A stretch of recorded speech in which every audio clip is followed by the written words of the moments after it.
And we rejoin now the Christmas Eve service, the Mass that the Pope is celebrating right now in Vatican City. This is St. Peter's Basilica in the Vatican.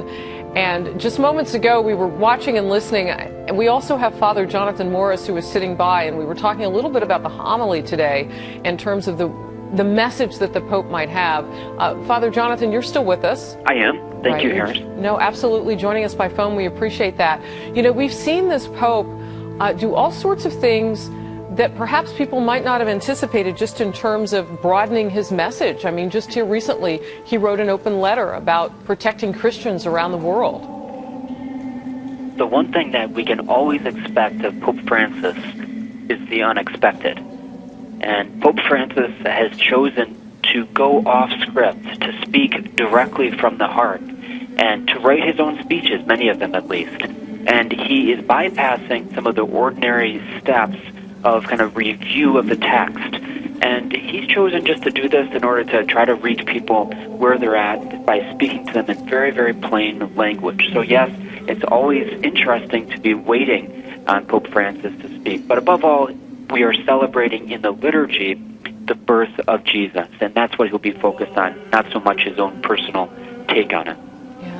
You lived at the Vatican for, I think, 8 or 9 years. That's right. Tell me about the meaning of this particular Mass, and just, if you could, show us, teach us, Father, about what we're watching. Sure. Well, it reminds me of when I was a seminarian, standing there next to the Pope at the time, it was John Paul II, and having the opportunity to serve, to be the acolyte for this midnight Mass. And it's a very solemn moment, of course. It's beginning now at 9:30 at night in Rome time. And here we have the Vicar of Christ, as Catholics see it, the leader of over 1 billion Catholics, 1.2 billion Catholics, celebrating a very, very simple thing, and that is that God loved us so much that even though we had sinned and fallen short of the glory of what God made us to be, that he would take our place and take on our own just punishment and say, I'm going to come in the form of a baby and be with you, take your place.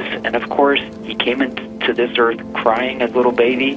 He also, we know, at the end of the story, that his earthly story at least, he went out of this earth crying naked on a cross. And of course, this only makes sense if it's all done out of love, and that's what we believe. So now, as we prepare to hear the Pope speak, Father Morris, you're going to stand by. Jonathan Morris with us today. Let's watch and listen. Pax vobis. Fratres, agnoscamus peccata nostra, ut aptissimus a sacra mysteria celebranda.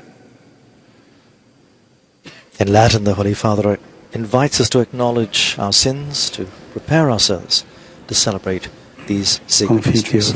Dei omnipotens, et bovi fratres, quia peccavi, cogitazione, mea culpa, maxima culpa.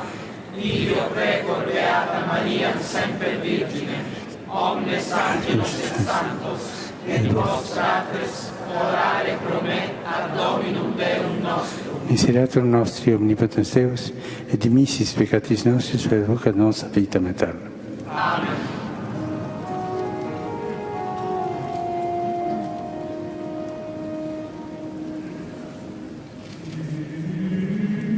All right.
Morris is going to rejoin us now by the phone as we watch this and listen to the beautiful music. Father, you were talking with me earlier. We had you on our previous show, Outnumbered, and you shared with me all the things that are going on in the world and the big job. A pope always has a big job, but particularly right now, the focus being on Christians who are under siege around the world. You're right, Harris, and I'm sure that's on the mind and the heart of Pope Francis as he's beginning this midnight mass from St. Peter's Basilica in Rome. He wrote a personal letter to the Christians in the Middle East who are suffering the most right now, persecuted, not for anything that they've done, not because they wanted to be involved in a war, but rather persecuted precisely because they believe in this baby Jesus and his divinity. And the fact that they bear that name of Christian, you can be sure that it's on the Pope's mind and heart, very much so, as he celebrates the birth of Jesus on Christmas morning.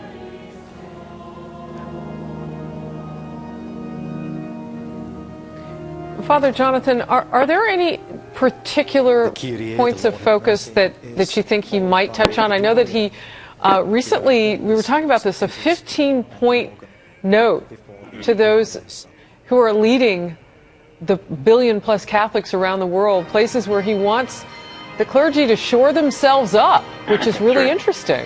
Yes, it was at his staff meeting, his end-of-the-year staff meeting, and while perhaps in other years it would have been a much more diplomatic and finely tuned message, here Pope Francis gave his staff, his closest collaborators, the heads of what we call dicasteries or department heads, 15 points that they can work on, that he and they can work on for their spiritual life. So it wasn't high theology, it was, hey, if we believe in Jesus, this is how we can do better in imitation of his virtues. Well, now we are watching the Pope lead the Christmas Eve Mass. You mentioned that it started their local time in Rome at 9:30 p.m. It used to be a midnight Mass. And Father Jonathan, as we go to break, I know that so much more of the world is able to watch as the years go by because of technology and now online, and there was some thought of just making it perhaps, as I understand, at a different time. Your quick thoughts on that? Sure. Well, Pope Benedict XVI, I believe, was the one who began that. You know, he was getting older, and he said, why wait until midnight? We'll have midnight Mass leading up to midnight, and Pope Francis decided to take that same tradition. Father Jonathan Morris, along with us. We appreciate that.